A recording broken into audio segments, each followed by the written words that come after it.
اس وقت senior anchor person اقرار الحسن ہمارے ساتھ ٹیلی فون لائن پہ موجود ہیں۔ اقرار، سب سے پہلے تو ایک تو چائلڈ لیبر کی خلاف ورزی ہے یہ، کیونکہ یہ بچی 15 سال کی ہے۔ ریسنٹلی آپ نے بھی ایک پروگرام کیا تھا جس میں آپ نے ایک بچی کو بازیاب کیا تھا۔ پڑھے لکھے لوگوں کی جانب سے، عقل فہم رکھنے والے لوگوں کی جانب سے اس قسم کا رویہ ملازمین کی طرف، کیا کہیں گے اس پر؟ دیکھیے، یہ بنیادی طور پہ رعونت ہے، فرعونیت ہے جو انسان کے اندر آ جاتی ہے جب بھی اسے اقتدار ملتا ہے، جب بھی اسے اختیار ملتا ہے۔ آپ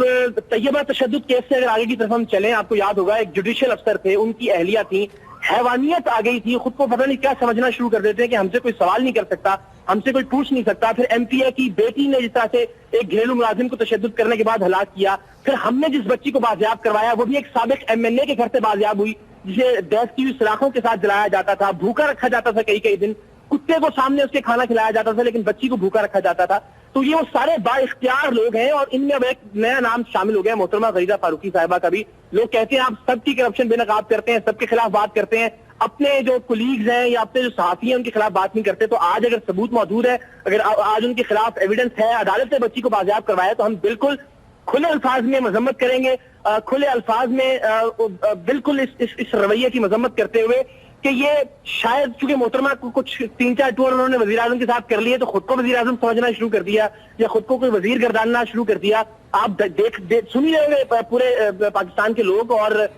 جس انداز سے گالیاں ہیں اس ساری آڈیو کے اندر، وہ ظاہر ہم نشر نہیں کر سکتے، وہ میں نے ابھی کچھ دیر پہلے سنی بھی ہے یہ آڈیو۔ اس آڈیو کی انٹرنیٹ کے مصدقہ آتھینٹک سافٹ ویئر کے ذریعے ہم نے تصدیق بھی کی ہے، غریزہ فاروقی صاحبہ کے پروگرامز ہیں ان کی آڈیو، اور اس فون میں ان کی آڈیو، ہمیں 100% یقین ہے کہ ان کی آڈیو، لیکن اس کے ساتھ ساتھ ہم نے فورنزک کے لیے کچھ لیبارٹریز کو بھی یہ آڈیو بھجوائی ہے تاکہ تردید کا، تاکہ اس بات کو جھٹلانے کا کہ جی یہ میری آواز نہیں ہے یا میں نہیں ہوں، کوئی امکان باقی نہ بچے،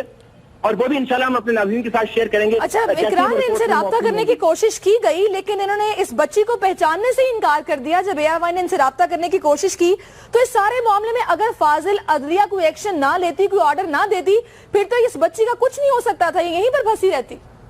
جی ہاں بالکل، دیکھیں نا، یہی جب آپ کے دماغ میں یہ بات آ جائے کہ میں اتنا با اختیار ہو گیا ہوں کہ مجھ سے کوئی سوال نہیں کر سکتا، میں کسی بھی منسٹر کو فون کر کے، میں کسی بھی وزیر اعظم ہاؤس میں کسی بھی وقت فون کر کے اپنا کوئی بھی کام کروا سکتا ہوں یا کروا سکتی ہوں، تو پھر اس وقت آپ کے لہجے کے اندر یہ بدماشی آتی ہے، جس بدماشی کا اظہار ہم نے اس آڈیو کے اندر بھی دیکھا ہے اور بطور مجموعی اس رویے کے اندر بھی دیکھا ہے کہ آپ اگر اس بچی کو لے کے جا سکتے ہیں تو لے جائیں، میں دیکھتی ہوں تمہارے ساتھ کیا کر سکتی ہوں۔ اور پھر جو زبان کے اندر ماشاءاللہ شائستگی ہمیں ٹیلی ویژن پہ نظر آتی ہے، بدقسمتی سے جو فحاشی ان کی گالیوں کے اندر ہمیں دکھائی دی ہے، وہ ایک عجیب دوسرا پہلو ہے ان کا، جس طرح سے وہ دھمکی آمیز لہجہ اختیار کیے ہوئے اس بچی کو پرووائڈ کرنے والی جو